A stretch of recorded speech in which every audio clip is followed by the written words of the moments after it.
Vriende, goeiemôre. Dis Dinsdag die 18de Maart en ons is by Koffiekuier 926. Nou, ek wil vanoggend weer so 'n bietjie met jou gesels vanuit Deuteronomium 26, waarby ons dan nou Vrydag en ook Sondag stilgestaan het in ons eredienste. Daardie voorskrifte, daardie riglyne, wil mens amper sê, van hoe ek en jy vanuit 'n lewe van dankbaarheid teenoor God kan leef. En natuurlik nou in die Ou Testamentiese kultustradisie was dit so gewees dat hierdie bepaalde voorskrifte rondom die bring van die oes na die tempel toe of die plek van aanbidding toe, dat daar bepaalde voorskrifte daar rondom was.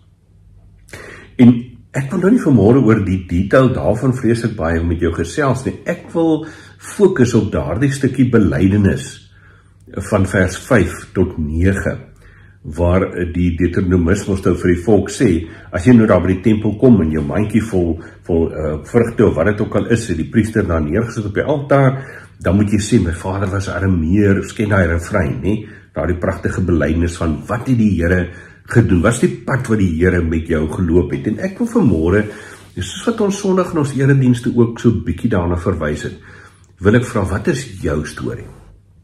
Wat is my en jou storie? Wat is ons belydenis? Wat sou ons getuienis wees in hierdie plek waar ons nou is, op hierdie punt van ons lewe waar ons nou is, oor God se versorging en God se trou in ons lewens. Nou, uit die aard van die saak kan ek ons nou nie namens jou praat, ek weet nie presies hoe jou lewenspad geloop het nie. Maar vriende, ek kan na my eie lewe kyk en as ek so op die 55 jaar wat ek nou al op hierdie aarde is terugkyk, dan kan ek inderdaad sê, daar was laagtepunte, daar was moeilike tye in my lewe gewees, maar daar was ook goeie tye in my lewe gewees. En as ek die algemene traject, as ek dit so kan stel, van my lewe vat, dan kan ek op elke punt sien, in die laagtepunte, maar ook in die hoogtepunte, hoe God gesorg het, hoe God daar was, toe ek het nodig gehad het, en hoe hy eintlik die pad vir my vooruit geloop het.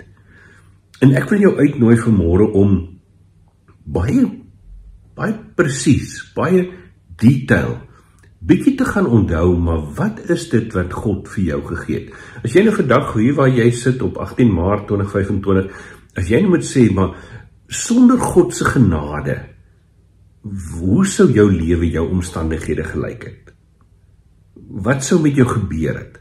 En ek dink, jy sal met my saamstem, elkeen van ons sal sê, sonder God se genade sou ons nie hier gewees het nie. Sonder God se genade was ons niks nie. En dan wil ek jou uitnooi om te sê, vanuit hierdie besef van wie ons is en wie God vir ons is, dat ons so 'n bietjie gaan nadink oor ons lewe van dankbaarheid. Praat ons genoeg oor God se goedheid? Deel ons genoeg God se goedheid ook met ander, familie, vriende, hulle wat ons lewenspad kruis? En natuurlik is ons ook bereid om vir sy koninkryk en sy werk in hierdie wêreld, deur ons gemeentes, om ook te kan sê, Here, maar hier bring ek die eerstes van die oes, en ek kom gee dit terug, want ek is dankbaar oor dit wat u met my, die pad met my geloop het.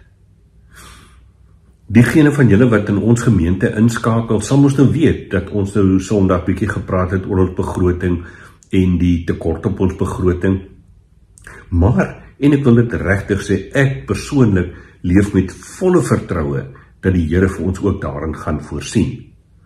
Maar ek wil van julle uitnooi, wat dalk nou nie by Kogelberg gemeente inskakel nie, ek wil jou uitnooi, om 'n bietjie met jou dominee, of met jou kerkraadslid te gaan gesels, en te sê, hoe lyk die gemeente se begroting? Op watter manier kan ek ook 'n verskil maak rondom dit? En dit gaan nie net in rand en sent nie, natuurlik is dit 'n groot deel van ons gemeentes en ons kerk se werksaamhede. Maar waar kan jy betrokke raak? Waar kan jy vir jou tyd, van jou talente, van jou gawes gee, om te sê, Here, ek wil u dien, ek wil kom sê dankie vir dit wat u met my moontlik gemaak het, wat u vir my deur hierdie lewe gedra het. Vriende, daar is 'n magdom van plekke waar gelowiges in 'n gemeente, in 'n kerk, 'n verskil kan maak. Doen ons dit. Want, en daarmee wil ek afsluit, die manier waarop ons bereid is om te gee, die manier waarop ons bereid is om te sê, dankie, sê iets van hoe ons dink oor God se teenwoordigheid in ons lewens. Ek nooi jou uit. Leef 'n lewe van dankbaarheid. Here, ons leef so maklik vasgevang in hierdie westerse kapitalistiese strukture van waar ons moet hard werk en alles wat ons voor hard werk is ons en ons moet dit ten alle koste bewaar en oppas en versorg. Dat ons baie keer vergeet, Vader, dat alles, maar alles in elk geval van U afkom. En dat ons sonder U genade niks sou gewees het nie. En daarom is my gebed vanoggend vir myself en vir elkeen wat saam met my 'n koffietjie drink vanoggend, dat U deur die Gees sal ingryp opnuut weer en ons sal bewus maak daarvan dat U die een is wat agter dit alles sit. Dat U die een is, die God is wat dit vir ons moontlik maak. En Here, dat ons daarom dan ook in ons harte met 'n stuk dankbaarheid sal leef teenoor die koninkryk, teenoor die kerk, teenoor die gemeentes en die gemeenskappe waarin U ons geplaas het, dat ons met oop hande ook 'n verskil sal maak in ander se ervaring van U. Dankie dat ons dit mag bid, Here Jesus, ter wille van U koninkryk hier op aarde. Ons vra dit daar in U naam.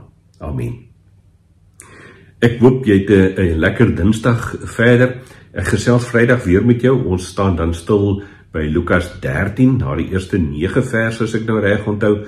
Maar intussen tyd, kom ons leef hierdie week 'n lewe van dankbaarheid. 'n Lewe wat getuig, dit wat ons praat, dit wat ons doen, dat ons mense is, manne en vroue is, wat dankbare harte het teenoor God, wat vir ons alles gee.